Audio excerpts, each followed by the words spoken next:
alors ce produit? C'est un dérivé du Novichok. Vous stérilisez la moitié de la population européenne avec ça. En 2-3 volts à 320. Juste cette épuisette dedans? Ça suffira largement.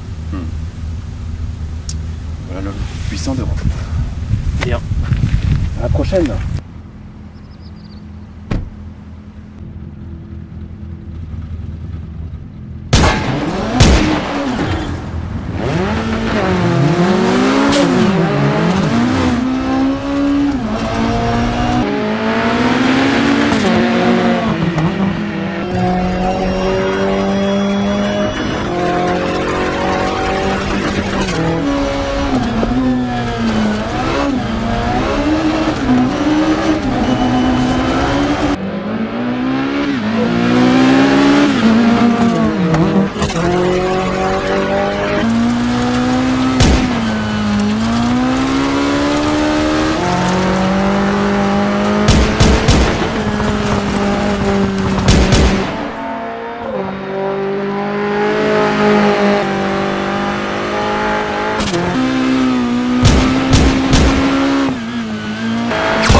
Ah putain!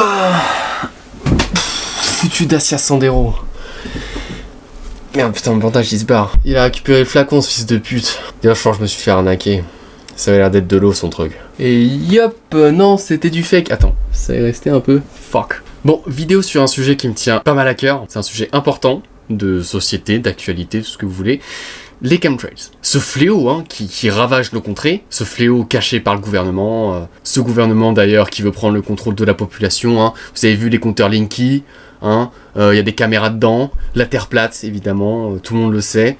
J'ai plein de pilotes autour de moi, ils le disent. Ta gueule va bien me faire enculer. Ok. Bon, plus sérieusement, ici on va pas débunker ces théories complètement teubées, même si on va certainement parler de certains de leurs arguments, c'est quand même bon. J'aimerais parler d'un sujet un peu plus grave, qui est l'impact médiatique de ce genre de conneries, et justement qui cache un impact écologique très important. Commençons par le commencement, déjà. Un avion, je vous apprends rien, ça consomme du carburant.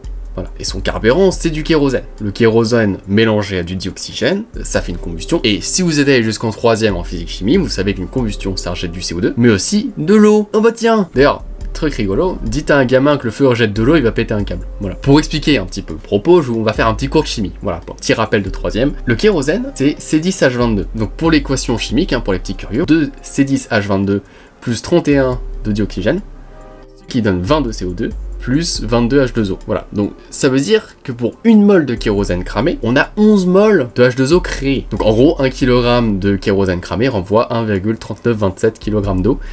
Ça veut dire qu'un avion renvoie plus d'eau qu'il ne consomme de carburant. Donc c'est naturellement des quantités énormes. Imaginons qu'un A320 qui a 248 tonnes de carburant, c'est tout le réservoir, et ben ça rejettera dans l'atmosphère 345 tonnes d'eau. C'est énorme. Et c'est ce qui crée du coup ces fameuses traînées d'avions qu'on voit au-dessus de nos têtes. Voilà, ce sont des formes de nuages, juste ils sont créés par l'eau des avions. D'ailleurs, la formule du kérosène que je vous ai donnée, en fait, c'est une moyenne entre guillemets. Le kérosène est en fait un mélange d'hydrocarbures allant de C10H22 à C14H30. Également, le comburant, c'est l'air et c'est pas de l'oxygène pur. Voilà, on est à 70% de diazote. Et en fait, cet azote-là, quand il se combine avec le carbone, bah ça donne du NOx. Le NOx qui est un puissant gaz à effet de serre, pas très bon, et en plus qui détruit la couche d'ozone. Bon, c'est pas fifou. Donc pourquoi je vous dis tout ça? Simplement parce que les moteurs, il renvoie rien de suspect, il y a juste du CO2, de l'eau et à la limite du NOx. Donc rien de suspect comme l'avancent les comploteux un petit peu teubés. Mais du coup, d'où viennent ces théories fumeuses? Fumeuses, nuages, tout ça, bon. Quelques sources disent que ça vient des années 60, d'autres plutôt des années 90, début des années 90. Mais la source la plus fiable, je dirais, ce serait en 1996.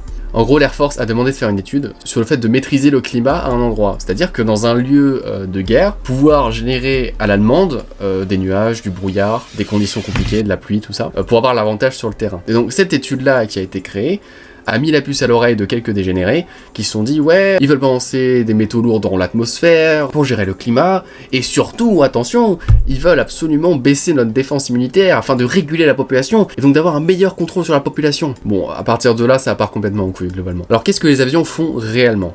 Voilà, là c'est la vraie question. Alors oui, l'épandage, ça existe. Il y a deux formes notoires. La première, très répandue d'ailleurs aux États-Unis, vous avez les agriculteurs qui ont tellement la flemme d'utiliser les tracteurs pour répandre leurs pesticides qu'ils prennent des avions. Des petits avions, hein. On a par exemple le Grumman AG4, ou l'Embraer EMB 202, ou encore le Transavia PL12 Air Truck, qui a une gueule incroyablement goofy, je le trouve super drôle. Et ce sont des avions d'épandage. Bon, cet exemple est pas fou, parce que c'est pas ça qui va faire changer le climat, mais c'est une forme de chemtrail, si vous voulez, bon. Et j'ai autre chose pour vous, qui se rapproche un peu plus de ce que veulent les conspirationnistes, hein, les conspirationnistes. Vous savez, l'été dernier à Dubaï, il y a eu des énormes inondations, et il y a certains médias qui ont dit que c'était l'épandage d'iodure d'argent d'avions qui passaient au-dessus afin de générer de la pluie. Sauf que non. Ok, ça a peut-être un poil contribué à genre 0,1%, le reste c'était un événement climatique qui s'est produit, à cause notamment du courant d'air El Niño en Amérique du Sud, et évidemment au changement climatique qui est plutôt logique. Et donc on parle d'iodure d'argent parce que en fait c'est l'ensemencement des nuages. En fait, comment on ensème un nuage? En gros, ce qui se passe, c'est que l'iodure d'argent agit avec les molécules d'eau autour, ce qui génère en fait des gouttelettes d'eau beaucoup plus importantes autour. Et donc ça crée au final des nuages et donc de la pluie. C'est utilisé dans plein de milieux, dans les déserts pour faire pleuvoir naturellement, mais aussi des agriculteurs qui s'en servent même au sol pour ensemer les nuages et donc créer des précipitations relativement contrôlées entre guillemets pour augmenter leur production. Et ces épandages-là ne se font pas du tout à haute altitude, hein. Généralement c'est à la hauteur des cumulus, hein, donc pas au-dessus de 3000 mètres, et c'est fait généralement par des petits avions comme par exemple des Cessna 210 qui sont pas du tout faits pour voler à des altitudes importantes. Pourquoi je dis ça? Parce que les comploteux, eux, ils pensent que ça vient des avions de ligne. Sauf que non, les avions de ligne, ce qu'ils font, c'est juste transporter des passagers ou du cargo, rien d'autre. Voilà. Du coup, une supposition des comploteux sur le sujet, c'est que les nuages générés par les avions de ligne qui persistent pendant des heures sont remplis de produits chimiques. Et lorsqu'il n'y a pas de traînée, bah ils épandent rien. Bon, on va expliquer pourquoi les traînées sont plus longues et pourquoi elles sont moins longues, vous verrez, c'est plutôt simple. Est-ce qu'ils savent déjà à quoi ces nuages sont dus, genre d'où ils viennent? Et ça vient de l'eau. Oui, bon, à l'altitude où évoluent ces avions, la température est de moins 40 à moins 60 degrés, il y a une pression bien plus faible qu'au niveau de la mer. L'eau qui sort des réacteurs passe de l'état gazeux à solide directement, et ce, en plus, aidé par les aérosols générés par le réacteur, comme la suie par exemple. Et ça forme donc des nuages. Mais ceux-là, ils disparaissent quasiment instantanément, ou en quelques minutes, grand max.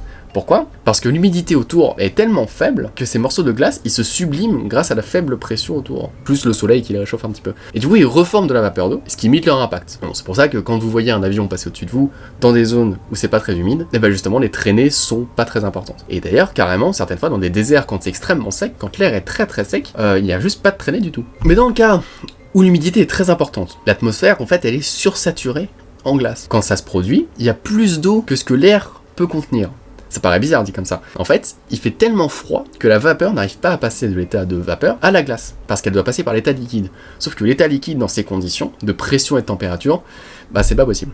Ou du moins, il faut une perturbation pour pouvoir lancer le processus. Et cette perturbation, elle est toute trouvée, c'est le passage d'un avion, plus son réacteur, évidemment, parce que c'est souvent lui le problème. En fait, ça va faire varier la pression et la température, en plus des aérosols formés par le réacteur, donc la suie, tout ça. Ces derniers sont très importants, parce que c'est eux qui vont vraiment faire le catalyseur de la réaction, et qui vont attirer toutes les molécules d'eau pour faire des morceaux de glace. Et là, comme c'est un air sursaturé en eau, bah l'humidité est tellement importante que la glace ne va pas se sublimer, parce qu'il y a juste plus de place dans l'air. Et donc, ces nuages-là sont susceptibles de rester beaucoup plus longtemps, jusqu'à plusieurs dizaines d'heures. Bon, vous voyez, c'est plutôt clair. A priori, vous avez compris, c'est pas très compliqué. Et là, on arrive sur le sujet qui fâche. C'est l'impact climatique de ces nuages qui est très très important. On va parler rapidement d'effet de serre pour que vous compreniez un petit peu mieux. Ce que vous voyez sur le schéma, en fait, c'est l'effet de serre généré avec les nuages. On prend pas en compte l'albédo, pas en compte l'atmosphère, juste les nuages. En fait, ce qui se passe, c'est que les rayons du soleil, ils sont réfléchis sur le dessus du nuage, donc là c'est plutôt normal, et les rayons qui passent en dessous chauffent le sol, et le rayonnement du sol ne repart pas dans l'espace car il est lui-même réfléchi par les nuages. Donc en plein jour, c'est un phénomène plutôt normal, et au final, ça se contre relativement bien entre les rayons du soleil qui sont renvoyés dans l'espace et ceux qui sont contenus dans l'atmosphère.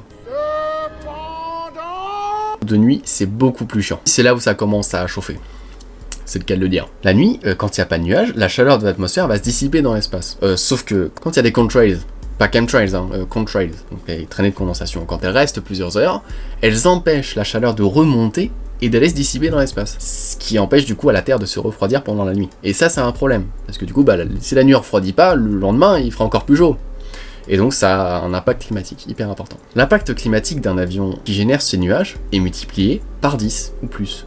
C'est énorme. Vraiment, c'est énorme. Heureusement, ce ne sont pas tous les vols, mais quand ça arrive, c'est un vrai problème. Et ces peu de vols-là, qui sont concernés par ce problème, correspondent à la moitié de l'impact climatique total de l'aéronautique civile.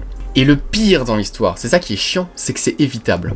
Et pas en faisant beaucoup de sacrifices. Il n'y a pas besoin de changer les moteurs de l'avion, pas besoin de changer le fonctionnement même de l'avion. C'est juste un changement d'altitude. Vu qu'il y a des zones très humides, soit on les évite, ce qui nous fait faire un petit détour, mais quand même, soit on passe en dessous, ou même au-dessus. Généralement, c'est plutôt en dessous. Le souci, c'est que les compagnies aériennes, naturellement, elles aiment pas trop, parce que faire un détour, ça consomme plus de carburant, c'est chiant, c'est plus cher. Pareil, aller plus bas en altitude, ça veut dire confronter des pressions plus importantes et donc avoir une vitesse plus faible de croisière, ce qui est plutôt normal. Ils n'ont pas spécialement envie de faire ce sacrifice. Mais étrangement, personne n'en parle. Et pourquoi? Ouais.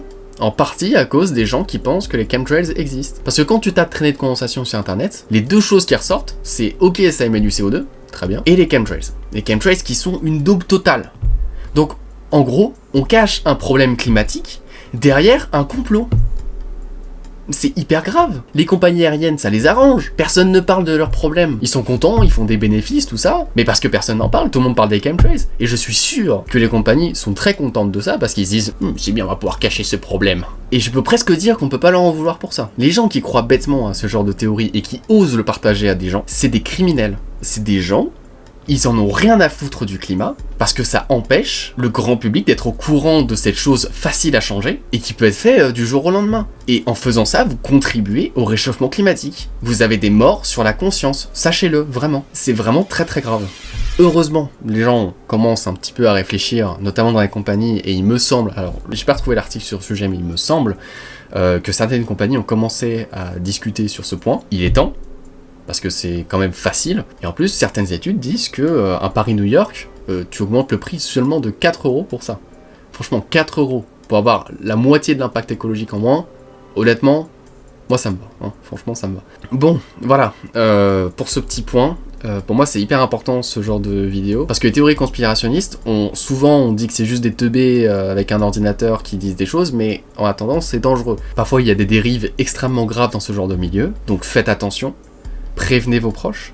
Les fake news, il faut faire attention, vraiment. Si vous voulez éviter de tomber là-dedans, allez voir Defecator, allez voir AstronoGeek, allez voir Science Coder pour l'histoire des chemtrails, ça fait une super vidéo sur le sujet. Allez voir Hygiène Mentale, hyper important. Allez voir Balade Mentale, tout ça pour la culture G. Vraiment, allez voir ces chaînes, c'est important. Et si vous voulez apprendre à déceler facilement, avoir un bon esprit critique sur ce genre de sujet, n'hésitez pas à aller les voir. C'est des gens qui sont excellents, qui font un contenu bien plus qualitatif que le mien. Pour rester sur ma chaîne s'il vous plaît quand même, mais vous voyez l'idée. Comme dit Defecator, que l'obscurantisme reste à l'obscurité. Le 1 litre de pur texte c'est de la merde. Je vous fais de gros bisous et à la prochaine.